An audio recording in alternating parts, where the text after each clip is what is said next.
드시고 옆에 계신 분들한테 인사 좀 나누셨으면 좋겠습니다. 안녕하세요 라고 인사 좀 할까요? 안녕하세요. 안녕하세요. 네, 축하드립니다 라고 여기 옆에 분한테 말씀드렸으면 좋겠습니다. 오늘 예배가 마지막이니 축하드립니다 라고 말씀 주십시오. 마지막 때 예배를 드릴 수 있다라고 그 축복이 있습니다. 저를 이상하게 바라보지 마시고 농담이고 네, 한번 생각해 보셨나요? 내가 오늘 드려지는 예배가, 이 시간에 드려지는 예배가 마지막이라면, 이라는 가정들을 우리는 늘 많이 하잖아요. 오늘 지금 이 순간에 있을 때 마지막이라면, 하고 싶은 거 세 가지가 뭔가요? 만나고 싶은 세 사람이 누군가요? 그런 질문들이 세상에 많이 있잖아요. 그 생각들을 한번 해보셨었겠죠, 그죠? 어떤 마음이 드셨는지는 잘 모르겠습니다. 각자의 그런 마음의 고백들, 또 마음의 결정들이 있었을 테니 모르겠지만 마음속에 어떤 기도 제목을 가지게 되셨으니까 오늘 지금 드려지는 예배가 마지막이라면 저희 아이도 이제 9살, 7살 됐는데 저 아이들에게 마지막 예배가 9년밖에 못 살고 7년밖에 못 살고 지내지는 마지막 예배라면 그 아이들에게 어떤 마음이 있을까? 태중에 있는 아이들은 태어나지도 못했고 빛도 못 봤는데 이제 엄마가 드려지는 마지막 예배를 함께 드리는 거라면 참 많은 생각들을 했던 것 같습니다. 그러면서 여러분들 각자는 개인적으로 다를지 모르겠지만 저도 설교 말씀을 듣다가 생각들을 했던 건데 저도 그랬던 것 같아요. 마지막에 결국에 내 가족도 필요 없다는 뜻이 아니라 다 그 스포트라이트는 예수님하고 나밖에 없겠구나라는 생각들을 하게 됐습니다. 예수님하고 딱 대면했을 때 마지막 예배 속에서 나는 무엇을 할 수 있을까? 죄인의 모습밖에 생각들이 들지 않았던 것 같아요. 죄된 나의 모습, 죄를 하나님 앞에 고백할 수 없던 나의 모습, 그럼 하나님과 난 함께 있을 수 있을까? 과연 나는 죄된 인간이고 하나님은 거룩하신 분이고 죄와 함께 있을 수 없는 분인데, 그러면서 생각했던 것들이 찬양 준비를 하면서 그랬지만 예배에 앞서서 우리가 하나님 앞에 죄를 자복하고 또 하나님 앞에 내 모습을 다시 드려야 되겠다라는 생각들을 했던 것 같습니다. 여러분 어떠셨는지 잘 모르겠습니다. 우리가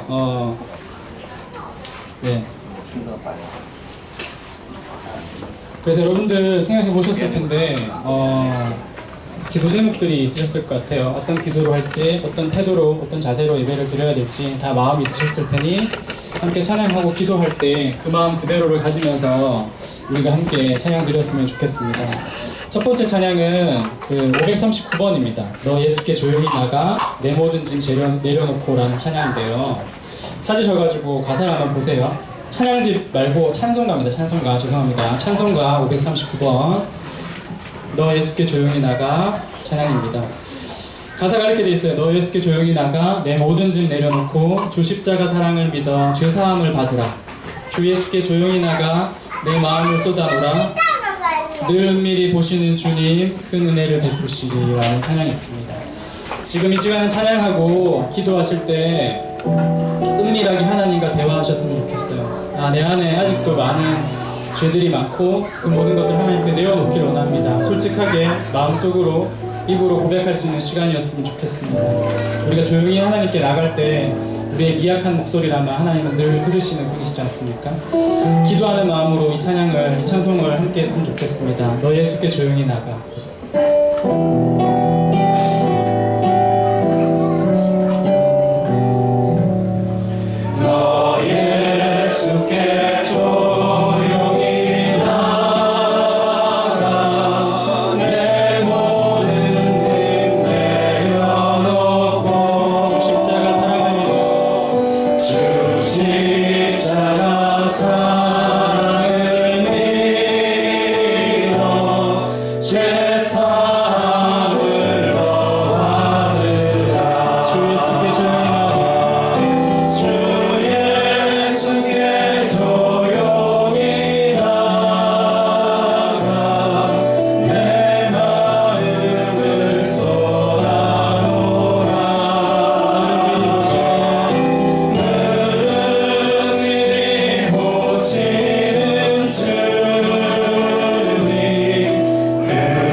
신경 쓰지 말고 하나님과 나만 있다고 생각하고 하나님께 드릴 수 있는 기도 제목으로 회개하고 싶다면 혹은 하고 싶은 말씀이 있으시다면 하나님께 말을 걸어보고 얘기를 하고 하나님의 말씀을 들었으면 좋겠습니다.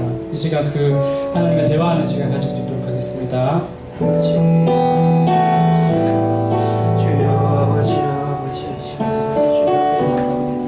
우리 한심한 예를 살아계신 하나님을 바라보지 하나님의 인재를 하나님의 아버지 아버지 아버지 용력한 일락한 하나님을 보내시면 이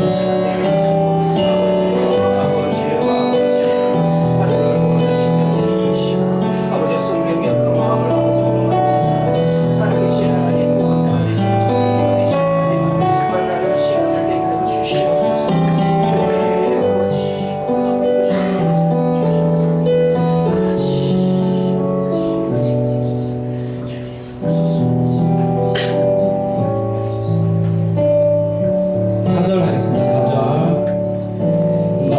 주님과 사귀어 살며 새 생명이 넘치리라.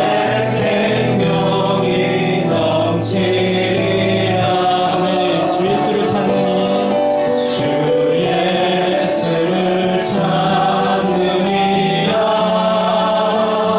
참 밝은 빛 비추어라. 주 예수께 조용히 나가.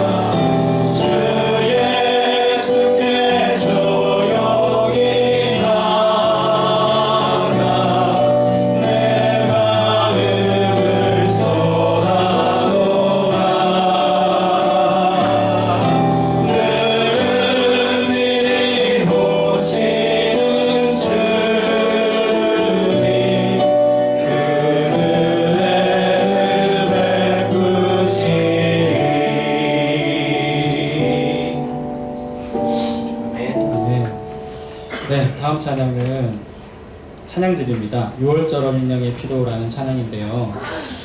우리가 좀 약간은 심각해지잖아요. 죄를 고백하고 이러면. 근데 그 뒤에 따르는 것은 예수님의 핏값으로 인해서 우리가 기쁨을 얻는다는 겁니다. 여러분 아멘이십니까?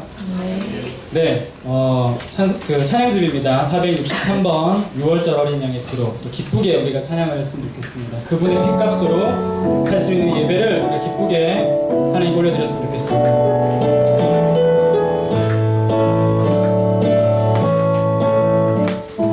어린 양의 피로 나의 삶의 문이 열렸네. 저 어둠의 관세는 힘이 없네. 주 보혈의 능력으로 원수가 날 정죄할 때에도 난 의롭게 설 수 있네.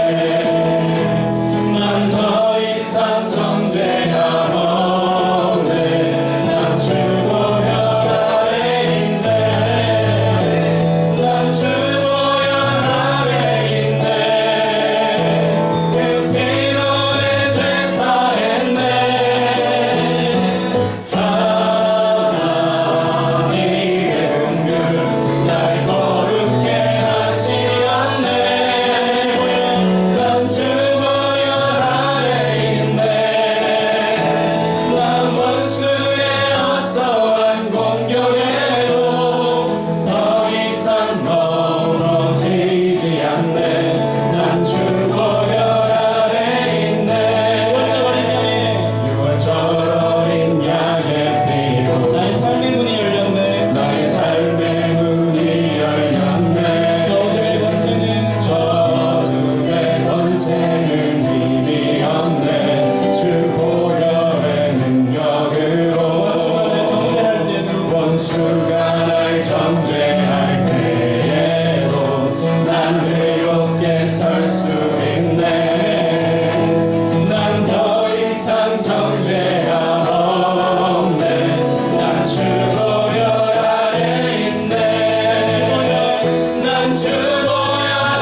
지지 않네. 난 주 보혈 아래 있네. 난 주 보혈 아래 있네. 난 원수의 어떠한 공격에도 더 이상 넘어지지 않네. 난 주 보혈 아래 있네. 난 주 보혈 아래 있네.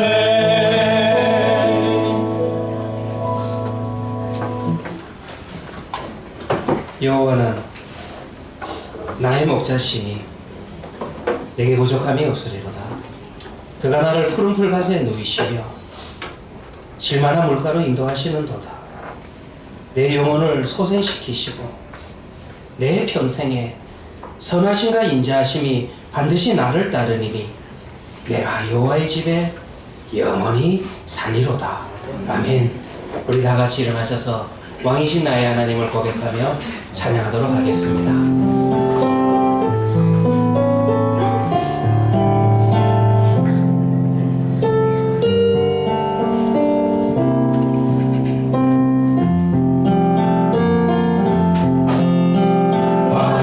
왕이신 나의 하나님, 내가 주를 높이고 영원히 주의 이름을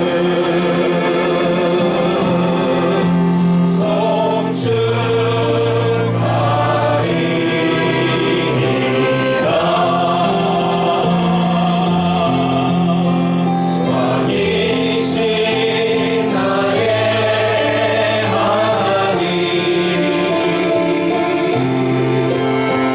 내가 주를 높이고 영원히 주의 이름을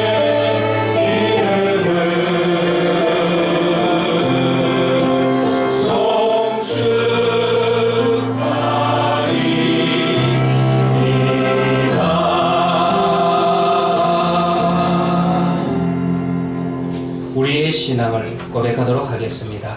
전능하사 천지를 만드신 하나님 아버지를 내가 믿사오며 그 외아들 우리 주 예수 그리스도를 믿사오니 이는 성령으로 잉태하사 동정녀 마리아에게 나시고 본디오 빌라도에게 고난을 받으사 십자가에 못 박혀 죽으시고 장사한 지 사흘 만에 죽은 자 가운데서 다시 살아나시며 하늘에 오르사 전능하신 하나님 편에 앉아 계시다가 저리로서 산 자와 죽은 자를 심판하러 오시리라. 성령을 믿사오며 거룩한 공예와 성도가 서로 교통하는 것과 죄를 사하여 주시는 것과 몸이 다시 사는 것과 영원히 사는 것을 믿사옵나이다. 아멘. 우리 자리에 앉으셔서 찬송가 95장 나의 기쁨 나의 소망 되시라. 찬송가 95장입니다.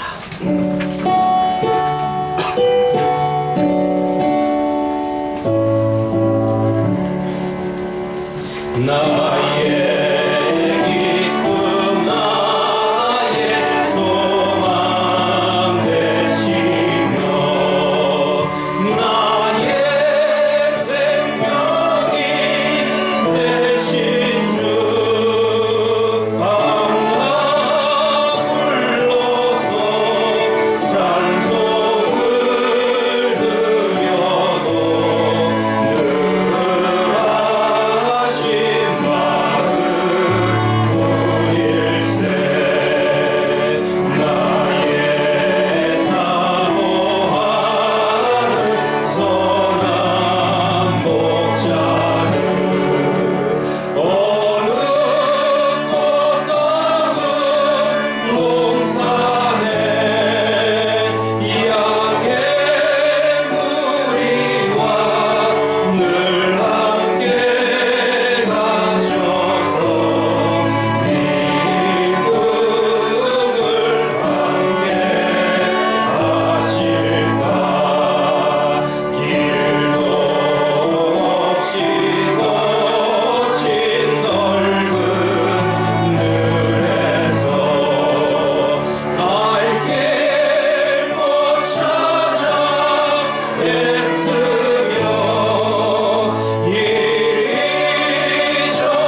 시간에는 우리의 예배를 대표해서 김지은 집사님께서 기도하시겠습니다.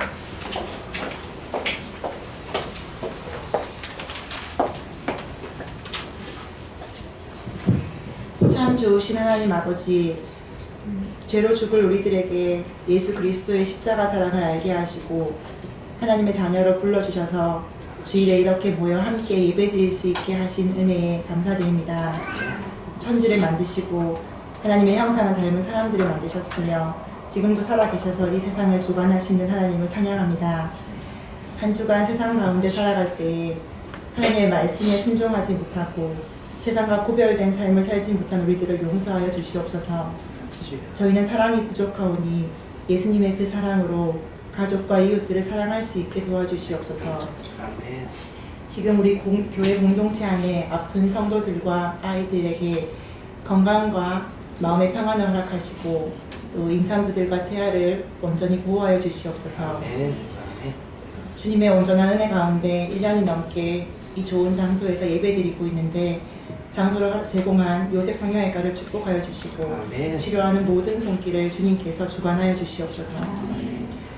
수성을 여시고 부지에 교회 건축을 준비 중에 있습니다.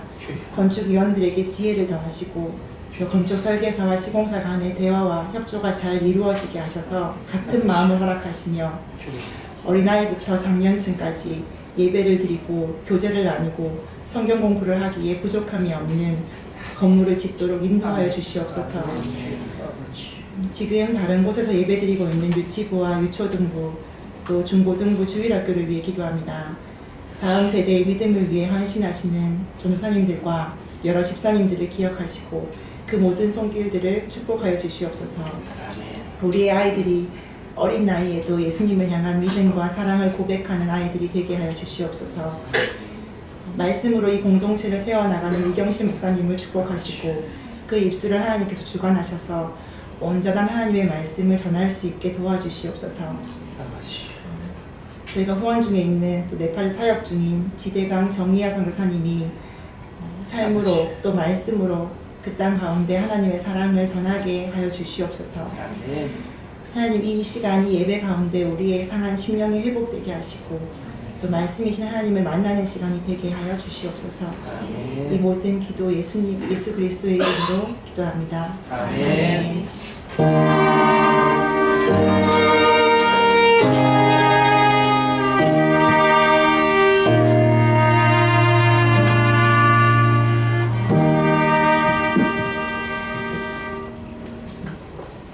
함께 나눌 하나님의 말씀은 구약성경 사무엘상 18장의 말씀입니다. 제가 갖고 있는 성경으로 구약성경 439페이지가 되겠습니다.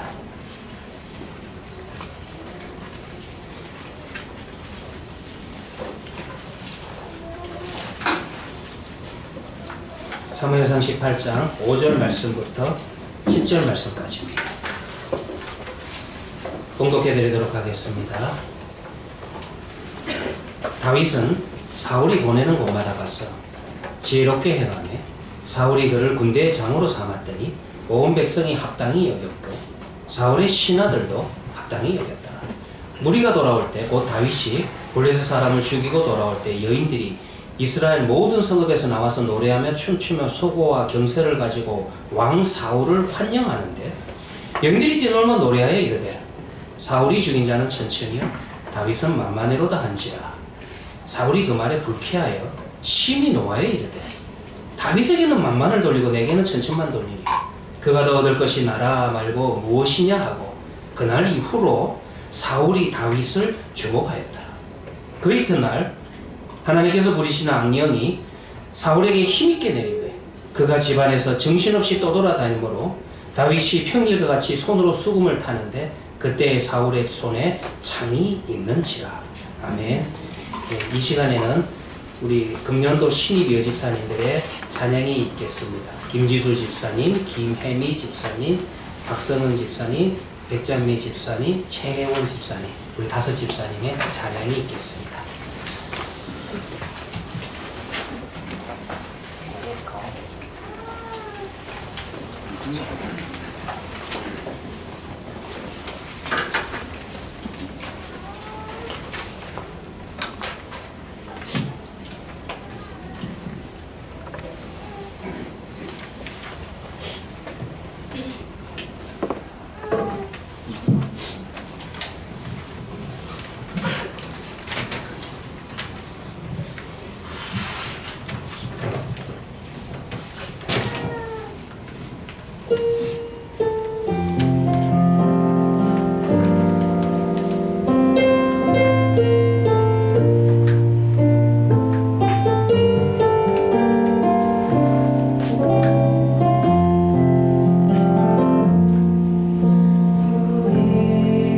이곳에 계신 성령님 우리에게 말씀하시고 우리 가르치소서.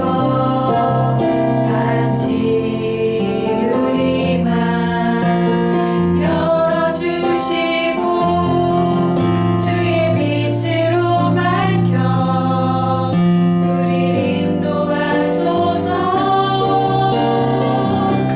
주님보다 앞서지 않고 겸손하게 주님의 말씀 기다리니 주님 손에 우리 드립니다. 사랑으로 인도하소서. 오늘 이곳에 계신 성령님 우리에게 말씀하시고 우리 가르치소서. 같이 우리만 열어주시고 주의 빛으로 밝혀 우리를 인도하소서. 주님보다 앞서지 않고 겸손하게 주님의 말씀 기다리니 주님 손에 우리 드립니다. 사랑으로 인도하소서.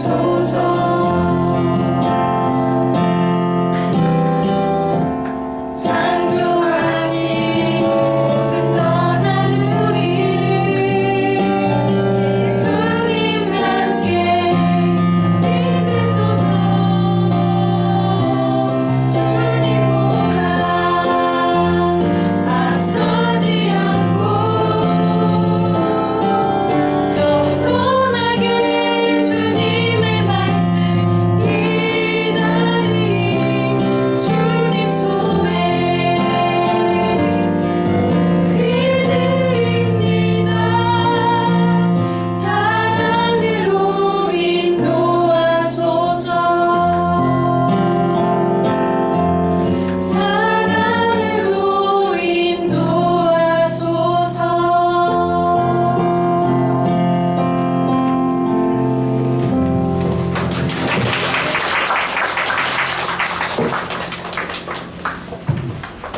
귀한 찬양 감사합니다. 기도하도록 하겠습니다.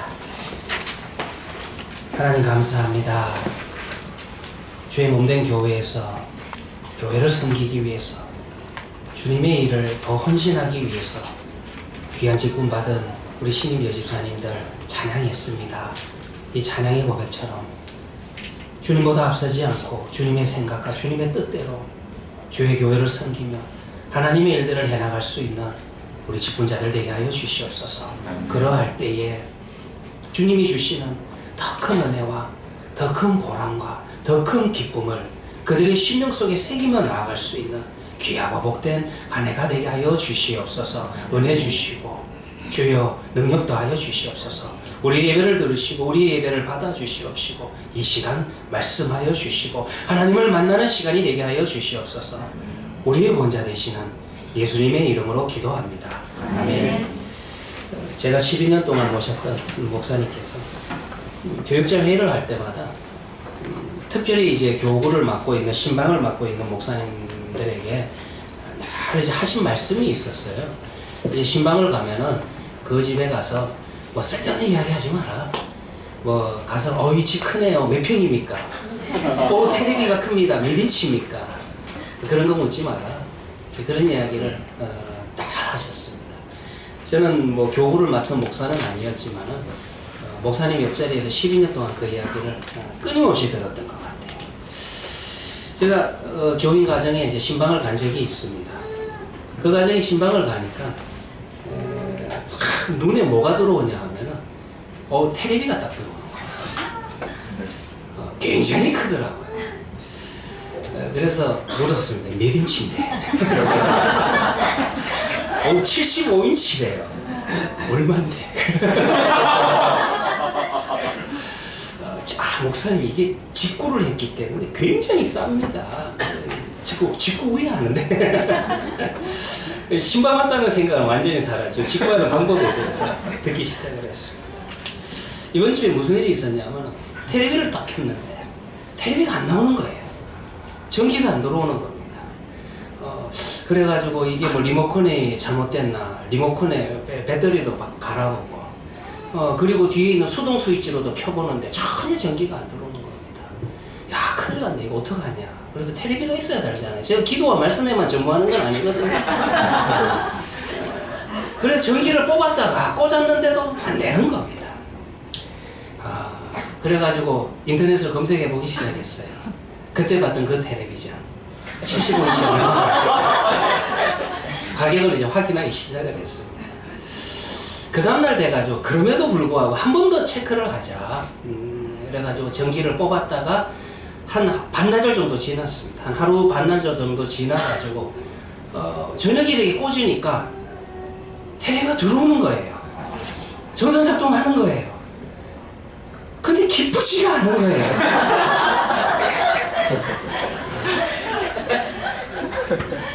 오늘 성경을 보면은요, 전쟁에서 승리를 했습니다. 전쟁에서 승리하고 난 다음에 기뻐하지 않는 왕에 대한 이야기가 본문에 기록되어 있다는 것입니다. 우리가 잘 알고 있다시피 다윗은 골리앗과의 전쟁, 골리앗을 앞세운 블레셋과의 전쟁에서 승리하고 난 다음에 그야말로 온 이스라엘의 영웅이 되게 되고 온 나라에 그의 이름이 자자하게 됩니다. 그 전쟁 이후에 다윗은 파병되어가는 전쟁마다 승리를 해요. 그 전투의 현장에서 지혜롭게 행했다. 이 말은 하나님께서 함께 행했다. 그러니까 하나님이 함께 하시는 전쟁이니까 전쟁에서 질 수가 없는 거예요. 장수가 전쟁에 나가서 지지 않으니까 어떻겠습니까? 당연히 여러분들 그 왕도 인정하게 되고 그리고 대신들도 신하들도 다 그 장군을 인정하게 된다는 것입니다. 사울왕의 입장에서 여러분들 한번 생각해 보세요. 왕의 입장에서 이런 장수가 자기 밑에 있다면 얼마나 믿음직하겠습니까? 얼마나 든든하겠습니까? 다윗은 왕의 총애를 받았습니다. 그 왕의 총애를 받았던 증거 중에 하나가 여러분들 오늘 본문 읽었던 본문의 앞에 이야기해 보면 왕의 아들이었던 그리고 그 다음 왕이 계승권자라고 이야기할 수 있는 그 아들 요나단과도 마음을 나누는 그런 사이가 되었다라는 것입니다. 그러니까 모든 사람들이 다윗 장군을 인정하는 거예요. 그러나 그가 누리고 있었던 인간적인 신뢰와 관계는 어느 날 갑자기 산산조각이 나게 됩니다. 왜 이와 같은 인간적인 신뢰와 관계가 한순간에 산산조각이 나는 겁니까? 오늘 여러분들 본문을 읽어보시면 별거 아닙니다. 전쟁에서 승리하고 돌아오는 와중에 백성들이 부르는 노래 한마디 때문에 그 노래 한 소절 때문에 문제가 되기 시작을 한다는 것입니다. 무슨 노래를 불렀어요? 사울이 죽인 자는 천천히요 다윗이 죽인 자는 만만히로다. 근데 여러분들 이 노래를 잘 이해하셔야 됩니다. 우리가 여러분들 그냥 일반적으로 그 한글 성경의 의미로 읽어 나가시면은 이 노래 자체가 야 다윗 장군이 사울 왕보다도 10배가 낫다 그런 의미가 결코 아니라는 것입니다. 구약을 기록한 히브리어는요, 이 히브리어의 언어적인 특성이 있어요. 무슨 특성이 있냐면은 특별히 노래, 시라고 할 수 있는데 이런 운문체를 기록할 때는 1절을 기록하고 난 다음에 2절에는 약간 점층법을 사용해야 됩니다. 그리고 숫자가 나올 때는 십진수를 사용해야 돼요. 지금 무슨 말이냐면은 1절에서 만약에 열이라고 하는 단어가 나오면은 2절에서는 뭐가 나와야되냐면 10 곱하기 10을 해가지고 100이라는 단어가 나와야 돼요. 그러면 여러분들 3절에서는 뭐가 나와야 됩니까? 3절에서는 당연히 또 거기에다가 열을 곱해서 1000이라고 하는 단어가 나와야 된다는 것입니다. 그러면 이 말은 1절, 2절, 3절이 다 같다는 의미이지 이 말이 1절보다 2절이 10배 낫다는 그런 의미가 아니라는 것입니다. 이걸 여러분들 뭘 보면 잘 아냐 하면은 우리가 시편 가운데서 가장 유명한 1편을 보면 1편을 봐도 잘 알 수가 있어요. 시편을 열고 있는 시편 1절을 보면은 복 있는 사람과 비교가 되는 세 종류의 부류의 사람들이 나타납니다. 그 사람들이 누굽니까? 악인들, 죄인들, 오만한 자들. 그러니까 여러분들 1절, 2절, 3절로 넘어가면서 약간씩 고조시켜 나가면서 계단식으로 상승시켜 나가면서 다른 단어를 쓴다는 거예요. 이것이 히브리어의 시를 기록하는, 히브리어에서 노래를 기록하는 문문체의 특징이라는 겁니다. 그러니까 이 말은 무슨 말이냐면은 이 말의 의도라고 하는 것은 분명히 여러분들 사울왕보다 다윗이 10배 낫다라는 그런 의미가 아니라는 것입니다. 좀 더 쉽게 설명할게요. 우리도 좀 그런 기법이 있기는 있어요.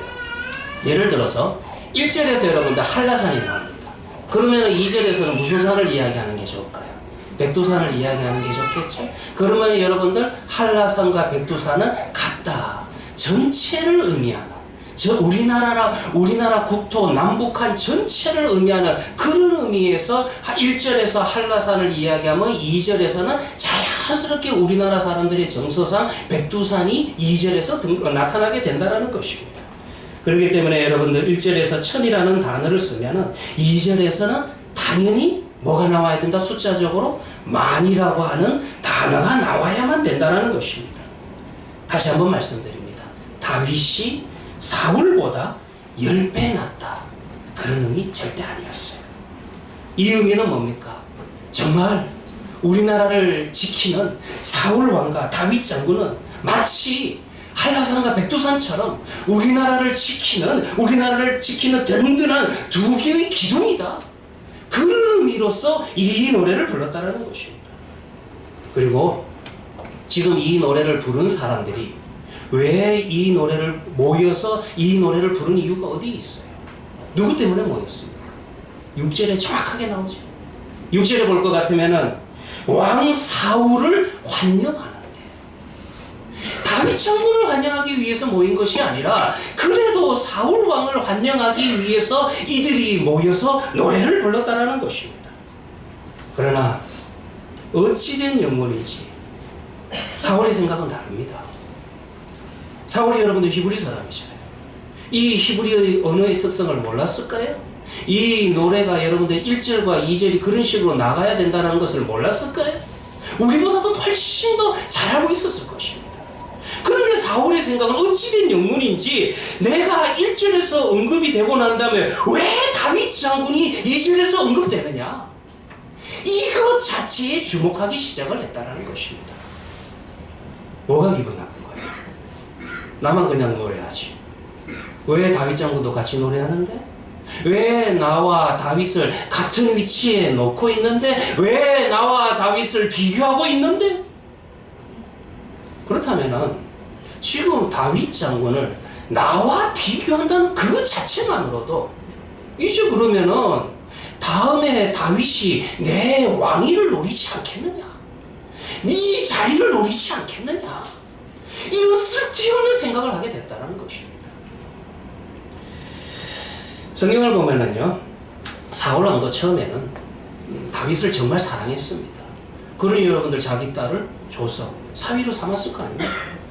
그런데 다윗을 향해서 백성들이 던진 이 노래 한마디가, 이 노래 한 구절이 사울을 변하게 하고 있다는 것입니다. 오늘 본문 이후에 이제 그 다음 절들을 내가 오늘은 10절까지만 읽었지만은요, 그 다음 절을 읽어보시면 일순간에 변해요. 그리고 성경은요, 사울이 다윗을 병적으로 증오하게 되는 과정을 상세하게 기록하고 상세하게 추정하고 있다는 것입니다. 다윗을 향한 그의 증오는 점점 증폭이 되기 시작을 합니다. 마침내 다윗을 죽이려는 시도로 변하게 된다는 것입니다. 끊임없이 그를 주목하는 편집 증세로 발전을 하게 된다는 것입니다. 그리고 사울과 다윗의 그 친밀했던 신뢰의 관계는 완전히 파괴되게 된다는 것입니다. 성경은요, 이 사울의 집착 증세를 어떻게 표현하냐 하면 악신이 씌웠다, 그렇게 표현을 합니다. 여러분들 10절이죠? 10절을 볼 것 같으면 하나님께서 부리시는 악령이 사울에게 힘있게 내렸다, 이렇게 표현을 해요. 우리는 여기에서요, 구약 성경에 이런 표현을 좀 이해할 필요가 있습니다. 하나님께서 부리시는 악신이 임하게 되면 어떤 현상이 일어나는지 좀 주목해 볼 필요가 있습니다. 근데 여기서도 조금 오늘 이 예배 시간에 이 이야기는 조금 긴 이야기가 되다 보니까 제가 간단하게만 이야기하는데, 여기에서 하나님이 부리신다라는 단어가 앞에 나오는 것도 잘 보셔야 돼요. 그러니까 이것이 때로는 정말로 마귀와 사탄이 이 일을 맡을 수도 있고, 때로는요, 부리신다라고 할 때는 하나님의 천사들이 이 일을 맡을 수도 있다는 거예요. 근데 오늘 볼 것 같으면 악령이라는 단어가 나올 때 사탄과 마귀를 의미하는 것은 확실합니다. 그런데 아무튼 여러분들 이 본문을 볼 것 같으면 우리가 하나님이 부리는 악령이 사람에게 임하면 어떻게 될까? 우리가 그런 이런 문장을, 이런 성경 구절을 보게 되면 흔히 공포 영화의 한 장면을 생각하게 됩니다. 아, 사람이 끔찍하게 변하게 되고, 사람이 정신이 희미해지고, 그리고 초인적인 힘이 생기기 시작을 하고, 이런 현상은 누구에게 나타나냐면, 여러분 성경에 보시면 마가복음 5장에 무덤 사이에 살았던 거라사의 그 귀신 들린 자에게는 이런 현상이 또 있습니다. 요런 경우도 있고요. 그리고 또 이런 경우도 있습니다. 사울이 마지막 때에 이제 블레셋과의 전투를 앞두고 이 전쟁은 지게 되어 있습니다. 그리고 내일 전투에서 이제 죽게 됩니다. 그때 이제 하나님과의 관계가 끊어지니까 이 사울이 답답한 마음에 누구를 찾아가게 되냐 하면은 무당을 찾아가게 돼요. 근데 그때 그 무당을 찾아갔을 때 그 무당이 내가 좀 사무엘을 만나게 해달라. 이제 사무엘이 이제 죽어서 이미 천국에 갔는데 사무엘을 통해서 하나님의 말씀을 못 들으니까 무당을 찾아가가지고 하나님의 말씀을 듣겠다고 사무엘을 좀 만나게 해달라, 그런 부탁을 하게 돼요. 정말 한심하죠. 그때 무당이 사무엘이 올라왔다. 여러분들 그 성경 잘 보셔야 돼요. 사무엘이 올라온 게 아니에요. 귀신이 올라온 거예요. 마귀가 올라온 거예요. 마귀는요, 과거를 잘합니다.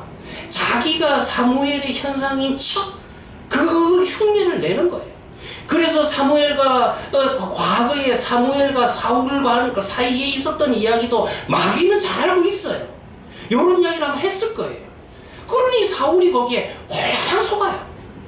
그리고요, 이게 왜 악령의 역사인 줄 아세요? 성령의 역사는 회개케 하고 돌이키게 하고 회복시키고 치유하게 하는 것이 성령의 역사입니다. 그런데 악령의 역사는 어떤 역사냐면, 너 이제 끝장났어. 너 이제 내일 전쟁에 나가서 죽어.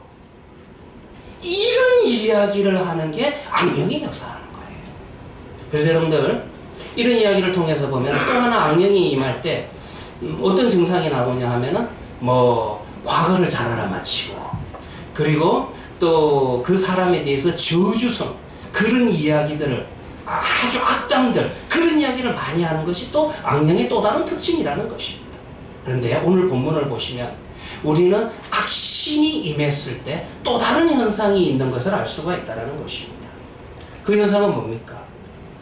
사람과 사람 간의 관계가 깨지는 거예요. 관계성이 깨지는 겁니다. 신뢰의 관계가 불신의 관계로 변하게 된다는 것입니다. 믿음의 눈빛이 의심의 눈빛으로 변하게 된다는 것입니다. 사랑하는 마음이 미움과 질투의 마음으로 변하게 된다는 것입니다. 우리가 오후에 성경 공부하면서 들으셨던 분들이 있으실 건데, 비슷한 이야기가 사사기 9장에 나타나는 아비멜렉과 세겜 사람들 간의 이야기 속에서도 또 나타납니다. 여러분도 오후에 들으셨겠지만 한번 반복해 드릴게요. 이 아비멜렉은 기드온의 아들로, 사사 기드온의 아들로서 피의 혁명으로 스스로 왕이 된 자가 아비멜렉이었습니다. 그런데 세겜 사람들의 마음속에는 아비멜렉이 있었습니다. 그래서 아비멜렉을 향해서 우리의 형제라고 그렇게 불렀습니다. 그리고 이 아비멜렉을 내세워가지고 정권을 잡게 되면은 우리도 그 밑에서 뭐 이득을 챙기겠다라는 그런 생각이 아마 있었던 것 같아요. 그래서 그들은요, 군자금으로 은 70개를 모아가지고 용병도 살 수 있는 그런 재정도 그들이 이제 서포트하게 되었다라는 것입니다. 마침내 아비멜렉은 자기의 반대자들을 다 죽이고 스스로 이스라엘의 왕이 되었습니다. 이 과정을 보면 여기에서 하나님의 방법, 하나님의 계획은 아무것도 없어요. 오직 인간의 방법밖에 없습니다. 이것이 하나님의 뜻이냐 아니냐는 그 이 성취되는 과정을 보시면 잘 알 수가 있다는 것입니다.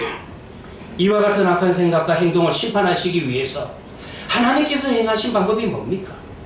그때 여러분들 사사기 9장 23절에도 이렇게 기록되어 있습니다. 하나님이 아비멜렉과 세겜 사람들 사이에, 정확하게 비투인 사이에, 관계성 사이라는 말이에요. 그 사이에 악한 영을 던지셨다. 우리 한글 성경에는 보내셨다라고 하는데 정확한 의미는 아예 던져버렸다. 그런 의미라는 것입니다. 그래서 그 결과가 뭐예요? 그들 사이에 이렇게 끈끈했던 세겜 사람들과 그리고 아비멜렉 사이에 이 악한 영이 들어가게 되니까 서로 간에 의심하고 시기하고 질투하게 됩니다. 그래서 인간관계가 완전히 파괴가 되는 것입니다. 결과가 뭐였습니까? 세겜 사람들이 아비멜렉을 배반하네. 인간관계가 파괴되는 것, 이것이 악신이 임한 결과라는 것입니다. 사울이 그처럼 다윗에게 분노하며 과민 반응을 보내는 이유가 도대체 어디 있습니까? 다윗의 용맹과 형력한 전쟁에서의 승리를 만족하게 여기며 자신을 든든하게 지켜줄 부하가 생긴 것에 대해서 오히려 좀 안심할 수는 없었을까요? 그의 승리는 사실 궁극적으로 본인의 승리 아닙니까? 전쟁에서 승리하고 백성들이 왕을 환영하기 위해서 모인 거 아닙니까? 승전가의 노래 1절도 주인공이 누구였어요? 바로 사울왕 자신이 주인이었다는 것입니다. 그래도 성경은요, 그 모든 것에 관심이 없고 오직 사울왕은 다윗을 주목하였더라. 주목했다. 주목이라고 하는 이 원문의 의미는 할레알라라고 하는 좀 특이한데요, 부사입니다. 원래 정확하게는 이 단어를 사용합니다. 번역을 어떻게 해야 될까? 정확하게 좀 직역을 하면은 저곳으로 넘어갔다, 좀 그런 의미로 번역을 해야 돼요. 저곳으로 넘어갔다.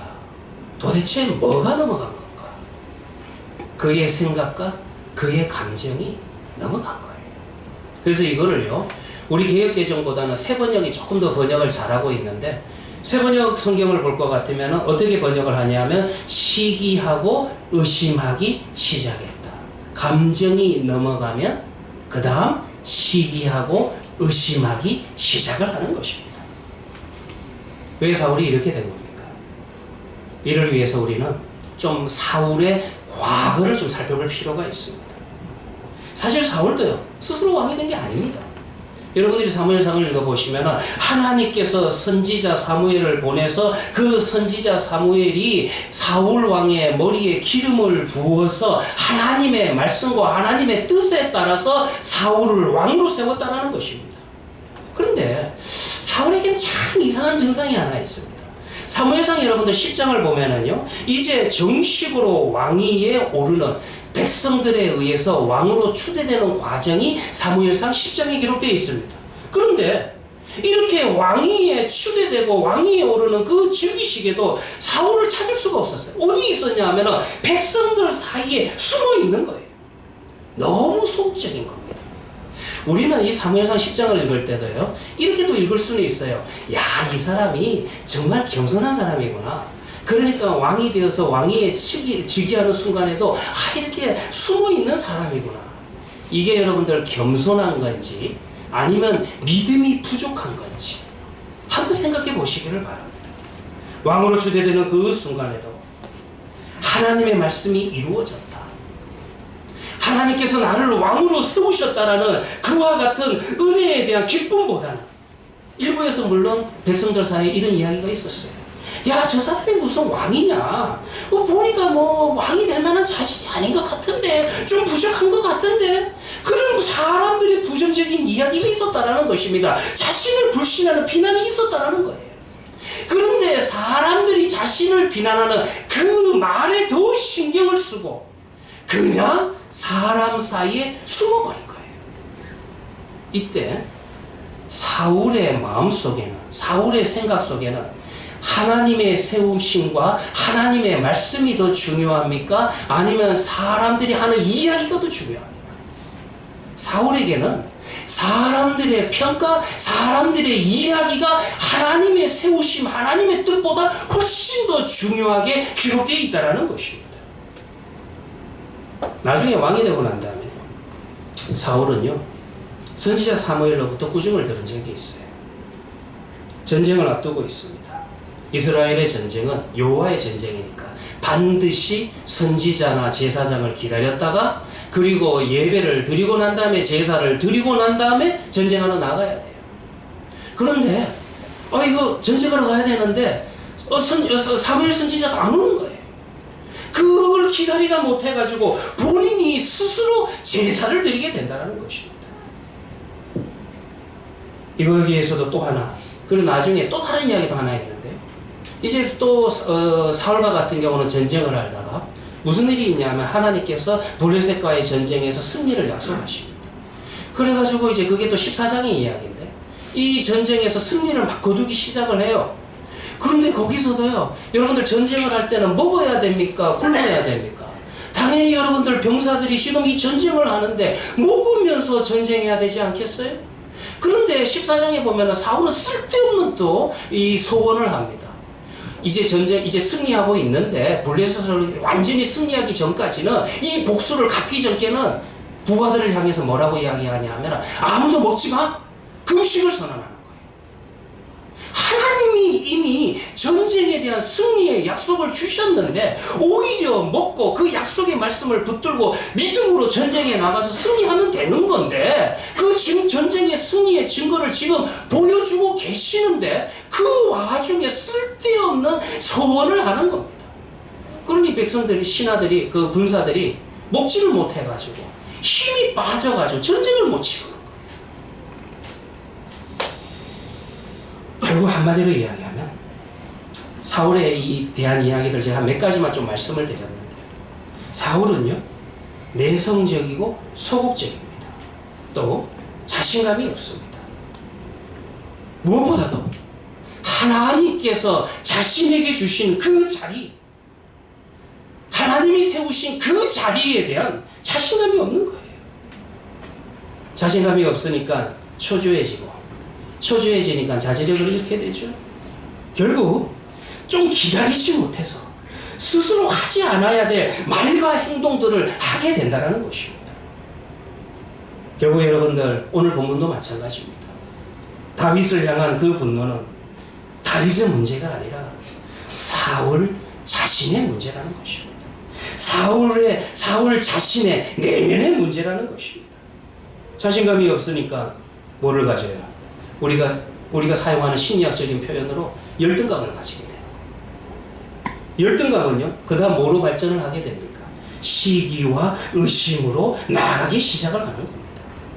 근데 제가 오늘 이렇게 설교한다고 해서 심리학적인 열등감을 극복하자 그런 이야기는 아닙니다. 결국 여러분 오늘 이 성경을 보면 이 모든 감정들이 출발점이 어디였어요?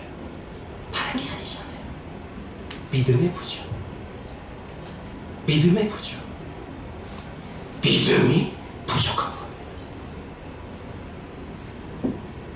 열등감을 가진 사람은 뛰어난 사람을 볼 때 먼저 자신과 비교를 하게 됩니다. 그리고 그 열등감은 자신의 모자람에 대한 그늘진 감정을 더욱더 증폭시키고 자신에 대한 위협으로 간주하도록 합니다. 그것은 마침내 상대방에 대한 경계심, 즉 시기와 의심을 넘어서 마침내 증오와 미움의 감정으로 발전하게 된다는 것입니다. 물론 여러분들 사울 개인의 입장에서 볼 때는 다윗의 용맹이 부러울 수도 있었을 것입니다. 자신을 위협하는 경쟁 상대로 느낄 수도 있었을 것입니다.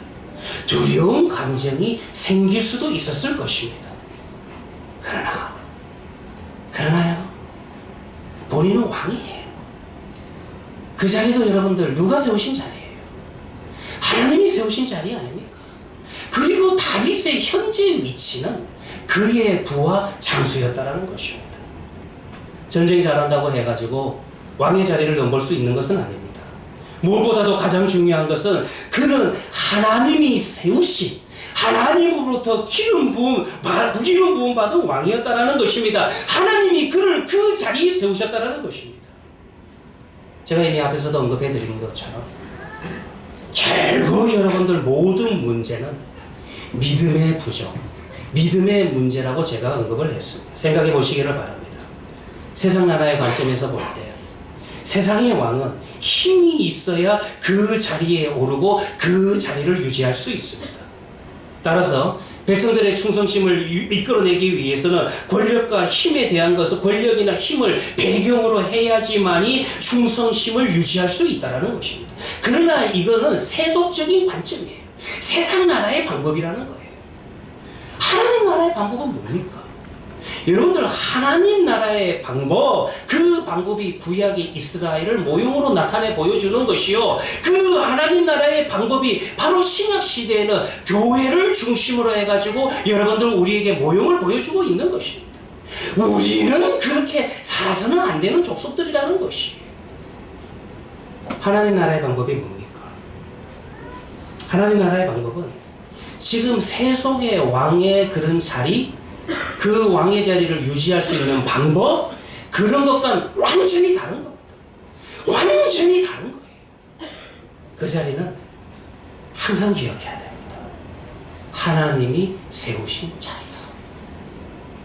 그 자리는 하나님의 섭리와 주권을 위해서 세워진 자리라는 것입니다.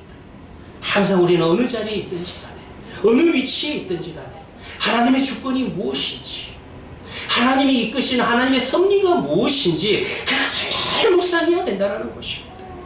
그 자리는 하나님이 원하시는 대로 행하기만 행하며 하나님의 말씀에 순종할 때 그 자리는 지킬 수 있으며 그 자리는 유지할 수 있다는 것입니다. 사무엘이요, 이미 사울에게 경고한 적이 있어요. 사무엘상 13장을 보면은 그때 사울이 그걸 기다리지 못해가지고, 그냥 하나님의 시간을 기다리지 못해가지고 본인이 그냥 제사를 드렸을 때, 사실은 본인이 제사를 드렸다라고 하는 제사법을 어겼다는 그거보다는 믿음의 부족이에요. 지금 빨리 전쟁해야 되는데, 지금 적군을 쳐야 되는데 도대체 내가 언제까지 기다리느냐. 그러니까 본인이 그냥 제사를 드려버린 거예요. 이 문제의 이면에는 하나님의 시간과 때, 하나님의 주권과 섭리를 기다리지 못하는 믿음의 부족이었다는 거예요. 그러니까 여러분들, 사무엘 선지자가 왔을 때 사울왕에게 뭐라고 이야기하면, 왕이 망령되게 행하였다. 우리 한글 성경에는 망령되게 행했다. 참 좀 그래도 고상한 표현이에요. 그러나 여러분들 이거 직역하면 어떤 의미냐면은, 야, 너 왜 그렇게 멍청하냐? 너 왜 바보 아니냐? 그런 이야기를 하는 거예요. 무엇이 멍청하고 바보 같은 행동입니까? 왕의 하나님 여호와께서 왕에게 주신 말씀이 있는데 그 말씀대로 왜 행하지 않느냐? 그 말씀대로만 행하면 되는데 왜 그 말씀을 무시하느냐? 그 이야기를 지금 사무엘 선지자는 하고 있다는 것입니다. 이 말의 의미가 뭡니까? 달리 말해서 이스라엘의 안정과 당신의 왕권은 오로지 그들이 하나님께 얼마나 신실한가에 달려있다는 것입니다. 그래서 다윗은 이 부분을 잘 알고 있었어요.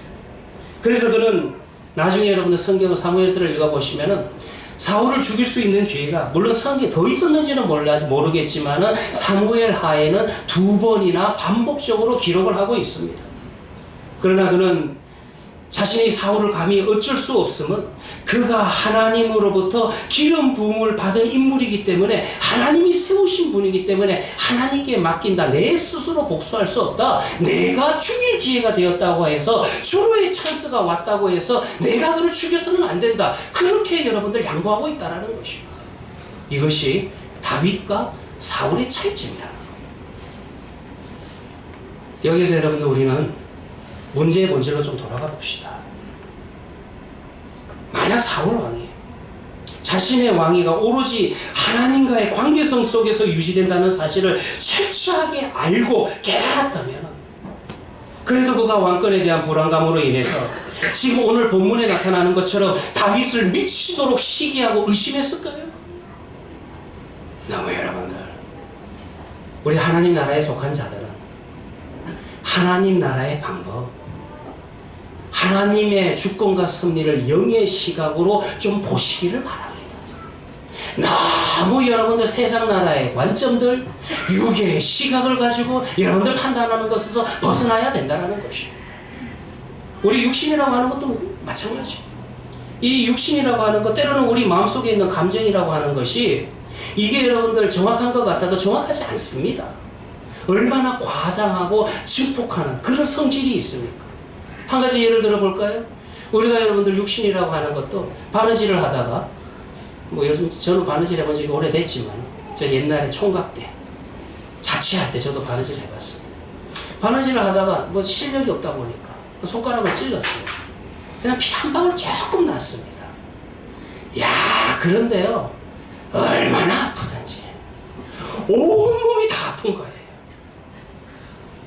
우리의 육신이라고 하는 것은 어떤 점에 있어서 실제보다 더 크게 과장하는 그런 경향이 있다는 것입니다. 육신의 고통이 그러하다는 것입니다. 또 우리 감정이라고 하는 것도 그래요. 이 감정이 여러분들 정직해요? 아니에요. 여러분들 우리가 텔레비를 보다가 나하고 아무 상관이 없는 드라마를 보다가도 막 그냥 눈물을 펑펑 흘리는 게 우리네 아줌마들의 모습입니다. 그리고 여러분들 콘서트에 가가지고 정말 가수가 나와가지고 사랑 이별 노래를 쫙 부르는데 그 노래 가사와 내 인생은 아무 상관이 없는데도 그 노래를 듣고 두 눈에서 눈물을 주르륵 흘리는 것이 우리의 인간의 감정이라는 것입니다. 그때 여러분들 우리 두 눈에서 흐르는 그 눈물이 정직한 눈물이에요. 그걸 보면 우리는 감정이라고 하는 것이 얼마나 허황되고 별 볼 일 없다라는 것을 잘 가르쳐주고 있지 않습니까? 마음이 한번 그 아픔에 주목하기 시작하면 그 아픔이라고 하는 것은 세상에서 가장 큰 아픔으로 느껴지게 된다는 것입니다. 그러면 여러분들 우리의 육신이라고 하는 것, 우리의 마음이라고 하는 것은 무슨 생각을 가지게 되냐면 요것만 없으면 내가 정말 세상 살만 나겠다. 그래서 거기에 그렇게 집착을 하게 된다는 것입니다. 인간 마음의 집착은요, 이토록 사실과는 다른 판단을 하도록 하는 것입니다. 이번 주간에 제가 어느 목사님을 만났습니다. 과거에 이제 유학을 할 때 신학교에서 한국 유학생들 사회에서 가장 나이가 많으신, 가장 이제 큰 형과 같으신 그런 목사님이셨습니다. 그때 30대 후반이셨는데 서울의 어느 교회에 이제 담임 목사님이 되셨는데 그 교회에서 담임이 되자마자 목사님 좀 유학을 다녀오십시오 해서 한 2년 가까이 유학을 보냈어요. 그래서 목사님이 오셔가지고 담임이신데 이제 공부를 같이 했습니다. 저는 20대 중반이었고요. 벌써 한 30년 전 이야기인 것 같습니다. 목사님 오랜만에 만났는데 목사님도 이제 60 중반이 되시고, 야, 저보고 하시는 말이, 야, 이 목사님 늙었다. 저 50 넘었습니다. 목사님 이제 어떻게 되십니까? 야, 이제 나 내일 모레 은퇴다. 나 이제 이 교회 이제 담임하고 목회한 지 한 27년 됐다. 저 그런 이야기를 했어요. 어떻게 되고 오신 겁니까? 교회 안에 분쟁이 있어가지고, 교회 안에 분쟁이 있으면 여러분들 노회에서 재판을 합니다. 근데 노회에서도 재판이 승복이 안 되면 어디까지 또 상위기관 총회에다가 재판을 이런 일이 없어야 되는데, 사실 부끄러운 이야기인데 교회 안에 이런 일이 있어요. 그래가지고 또 총회에다가 재판을 신청해서 본인이 목사님께서 총회 재판국의 위원이다 보니까 대구에서 중간에 모이기가 좋은 데가 서울과 부산의 위원들이 모이기 좋은 게 대구라서 대구에서 모여서 이제 재판하게 됐다. 그 교회는 대구에 있는 교회 이야기가 아닙니다. 그래서 제가 뭘 재판했는데요? 다른 게 아니에요. 목사님과 사모 아주 작은 교회인데 목사님과 사모님이 이제 단기 선교를 가게 됐는데 청년들과 더불어 단기 선교를 가게 됐는데 장부가 조금 틀린 겁니다. 우리 이용우 집사, 우리 특별히 헌금 개수위원도 조심하셔야 됩니다.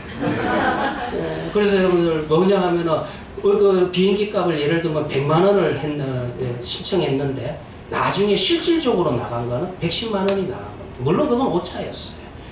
목사님과 사모님이 직접 재정을 관리하셨고 그리고 장부를 처리하는 과정에서 세금이라든가 뭐 이런 거를 잘 포함을 못 시켜가지고 처음에 올린 것과 나중에 결산할 때 금액이 달랐던 거예요. 단기 선교를 갔다 오고 난 다음에 얼마가 오차가 있었냐면 많지도 않더라고요. 110만 원인가 120만 원. 그 정도 오차가 있었습니다. 그것 때문에 교인들이 들고 일어난 겁니다. 목사님이 공금횡령했다. 그래가지고 노회에다가 재판을 한 겁니다. 노회에서는 목사님 잘못했으니까 이거 물어드리고 또 사정을 들어보니까 실수니까 단순 실수니까 물어드리고 해결하자. 그렇게 중재를 했어요. 왜냐하면 교회가 여러분들 은혜와 화평스러운 하나됨이 돼야 되는 게 교회니까. 노회는 여러분 세상 재판정과 다릅니다. 어떻게 하든지 하나 되도록 만들고 화해하도록 만드는 게 노회 재판의 특징이에요. 그래가지고 그렇게 또 화해를 했는데 승복을 안 하는 거예요. 그래서 또 총회까지 올라온 거예요. 이제 어떻게 했습니까? 뭐 다른 거 있냐? 목사님 저한테 그러시더라고요. 하여튼간 목사님도 잘못했다. 알고 봤더니 이 교회가 과거에 담임 목사님이 재정을 횡령했기 때문에 그 아픔이 있는 교회이기 때문에 이 재정 문제에 대해서 좀 민감한 교회인데 왜 목사님께서 그런 거를 그렇게 좀 치밀하게 좀 잘 준비하지 못했느냐.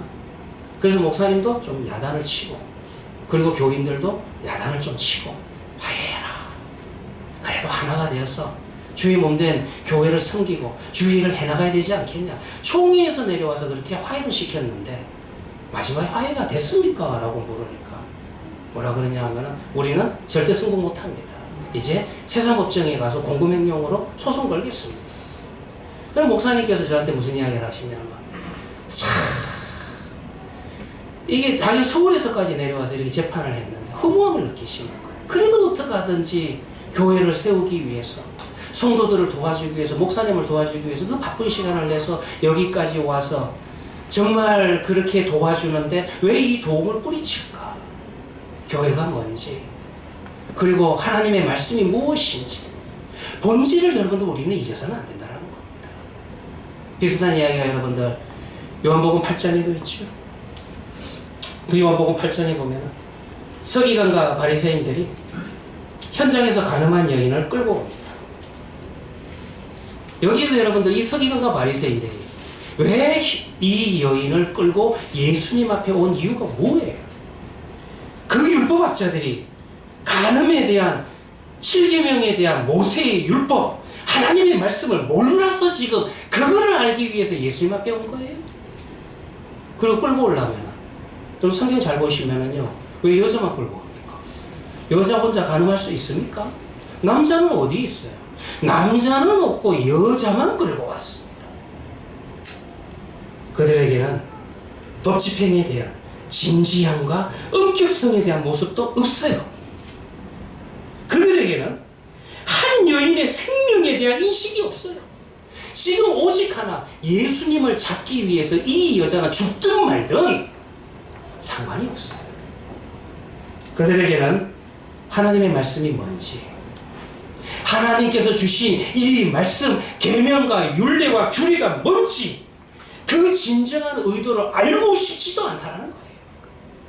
하나님께서 우리에게 말씀을 주신 이유가 뭡니까? 하나님께서 우리에게 계명을 주신 이유가 뭡니까? 위로나 하나님을 사랑하고 우리 여러분 수평적으로 내 이웃을 내 몸과 같이 살아가라. 그 하나님의 말씀을 한마디로 우리가 정의를 내린다면 사랑이라는 그 단어 아닙니까? 안타깝지만은 저에게 말씀을 가르쳐 주신, 저에게 어제 그 이야기를 해주신 그 목사님이 안타까워하시는 그 재판적인 모습에서도 하나님의 여러분들 공동체, 우리 예배 공동체의 핵심이라고 이야기할 수 있는 사랑은 없는 거예요. 그러니 여러분들 엉뚱한 짓을 하는 겁니다. 엉뚱한 결론이 내리는 겁니다. 오로지 예수님에 대한 시기와 질투, 증오와 분노의 감정만이 있을 뿐입니다. 결국 어떻게 됩니까? 결국 어떻게 돼요? 정말 불쌍한 영혼들 아니에요? 구원자를 못 만나요. 예수님을 구원자로 못 만납니다. 예수님을 십자가에 못 박아버립니다. 영생의 은혜가, 영생의 주인이 지금 그들의 눈앞에 있어도 지나갑니다. 지금 여러분들 우리의 심령 속에 안고 있는 문제 있습니까? 지금 내가 가지고 있는 문제들, 분노하고 낭망할 문제들에 대해서 일단 여러분들 생각과 판단과 행동을 좀 유보해 보시길 바랍니다. 이런 문제들이 있을 때 먼저 우리는 하나님 나라의 언약 백성들은 어떻게 살아야 됩니까? 그 순간에 그 문제 속에서 하나님과 나의 관계, 하나님과 나의 관계, 좀 이 가장 근본적인 관계성을 점검하는 자리로 좀 되돌아보시기를 바랍니다. 사울은 자신이 누리고 있는 왕의 자리에 대한 근원이 바로 하나님과 자신과의 관계였다는 사실을 잊어버린 겁니다. 그 사실을 중요하게 생각하지 않게 될 때 그의 심령에는 다윗을 향한 시기와 의심을 채우게 되는 것입니다. 사실 여러분들 사울의 문제가 다윗과 무슨 관계예요? 아무 관계 아니지 않습니까? 사울의 문제는 하나님과의 관계성을 망각한 그 자신에게 있었다는 것입니다. 열등감이라고 하는 거 여러분들 누구에게나 있는 보편적인 감정입니다. 우리 헤아리교회 성도는 하나하나 다 열등감 없는 거 한번 헤아려볼까요? 다 있을 거예요. 여기 있는 이경실 목사라고 해서 여러분들 목사라고 해서 열등감 없는 줄 아세요? 저도 많이 있습니다. 너무 그런 거예요 여러분들. 집중하지 마시기를 바랍니다. 중요한 것은 그 감정을 조절하지 못하고 분노와 증오의 자리로 나아갔다는 바로 그 부분이 있다는 것입니다. 지나친 두려움과 경쟁심으로 사랑과의 관계성에 집중하는 그 자리에서 일어나세요. 벗어나세요. 그리고 하나님께서 주시는 그 귀한 하나님의 자리, 하나님의 은혜의 자리, 하나님의 말씀에 좀 집중해 보시기를 바랍니다. 시기와 질투와 분노는 하나님 앞에서도 하나님을 대적하고 시험하게 됩니다. 그 자리를 떠나시길 바랍니다. 어떻게 떠날 수 있습니까? 쉽습니다. 말씀에 집중하시고 그 말씀 붙들고 날마다 기도하는 삶을 사시기를 바랍니다. 우리가 말씀과 기도에 집중할 때에 그 시간 하나님 앞에 집중할 수 있습니다. 그 시간 하나님 앞에 집중할 때 우리 인생의 주인이 내 인생을 이끌어 나가시는 주권자가 누구이신지를 만나게 되고 보게 될 것입니다. 기도하도록 하겠습니다. 사랑의 주 하나님 아버지 감사합니다. 하나님, 우리 하나님께 성도님들, 우리는 이 땅을 살아가면서 세상 나라의 방식과 세상 나라의 습관에 의해서 살아가는 것이 아니라 우리는 하나님의 말씀에 근거하여 하나님을 바라보며 하나님의 주권과 하나님의 섭리와 하나님의 인도하심을 붙들고 하나님 나라의 백성다운 삶을 살게 하여 주시옵소서. 하나님 아버지, 우리 인생길에 이런저런 생각들이 들어올 때가 있습니다. 분노할 때가 있습니다. 열등감에 사로잡힐 때가 있습니다. 그러할 때마다 사람을 보는 것이 아니라 하나님을 바라보고 하나님과 나의 관계성을 점검하는 시간이 되게 하여 주시옵시고 그 속에서 여전히 나의 인생을, 내 인생을 붙들고 계시고 내 인생을 향해서 손을 내밀고 있는 하나님을 만나고 볼 수 있는 시간들 되게 하여 주시옵소서.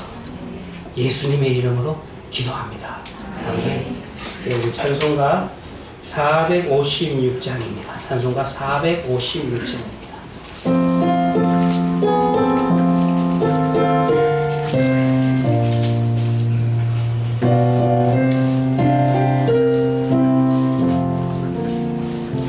거친 세상에서 실패하거든 그 손목 자국만 줘라. 오늘 일 하다가 힘을 얻으리 그 손목 자국만 줘라. 그 손목 자국만 줘라. 그 손목 자국만 줘라. 주가 널 지키며 인도하시니 그 손목 자국만 줘라. 내가 어둠 속을 걸어갈 때에 그 손목 자국만 줘라. 주가 찬송가를 내게 주시니 그 손목 자국만 줘라. 그 손목 자국만 줘라. 그 손목 자국만 줘라. 주가 널 지키며 인도하시니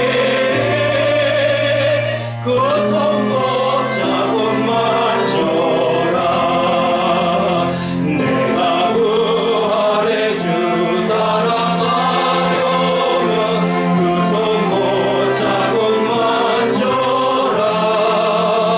내가 주 안에서 길이 살리라. 그 손목 자국만 줘라. 그 손목 자국만 줘라. 그 손목 자국만 줘라. 주가 널 지키며 인도하시니 그 손목 자국만 줘라. 너의 죄악의 짐 무거울 때에 그 손목 자국만 줘라. 마음 무뎌고서 주를 모셔라. 그 손목 자국만 줘라. 그 손목 자국만 줘라. 그 손목 자국만 줘라. 주가 널 지키며 인도하시니 그 손목 자국만 줘라. 기도하겠습니다. 하나님, 우리가 이 시간 하나님 앞에 드리는 물질 속에는 주님께서 나를 위해서 죽으시고 내 죄악을 위해서 담당하시고 못 박히신 그 못자국을 만진 체험이 여기에 있습니다. 하나님 아버지, 하나님의 언약 백성으로서 하나님 앞에 부름받아 구원받은 백성으로서 그 정체성과 그 감격을 하나님 우리 세상의 것으로 또 표현하며 감사하며 나아갑니다. 하나님, 이 물질을 받으시고 이 물질이 쓰이는 곳곳마다 오직 주의 몸된 교회가 든든히 서가게 하여 주시옵시고 더 큰 은혜로서 하나님을 더 크게 만나는 그 보람과 축복을 더하여 주시옵소서. 이제는 우리 주 예수 그리스도의 은혜와 원하신 하나님의 사랑과 성령의 감화 감동하심이 날마다 때마다 하나님의 주권과 섭리와 하나님과의 관계성을 헤아리며 나아가는 우리 헤아린 교회 성도들의 그들의 머릿속 위에와 그들의 모든 일터와 그들의 가정들 위에 지금부터 영원까지 함께 있을지어다. 아멘.